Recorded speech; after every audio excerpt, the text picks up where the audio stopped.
রামভক্ত হনুমান তার শরণ নিলে কাটে সমস্ত বিপদ। এমনকি গ্রহরাজ শনিও হনুমানকে মেনে চলেন।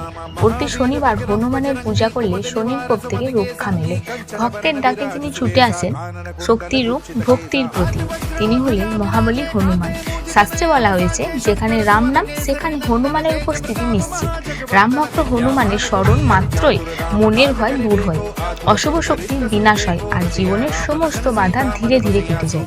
এমনকি গ্রহরাজ শনিদেবও হনুমানের ভক্তদের কষ্ট দিতে ভয় পায়, কারণ একমাত্র হনুমানই গ্রহরাজ শনিদেবের দুঃখ থেকে ভক্তকে রক্ষা করতে পারে। তাই তো বিশ্বাস করা হয়, প্রতি শনিবার ভক্তি ভরে হনুমানের পূজা করলে শনিদেবের কুপ্রভাব কমে, সাড়ে সাতির কষ্ট লাঘব হয়, আর জীবনে ফিরে আসে শান্তি ও স্থিরতা।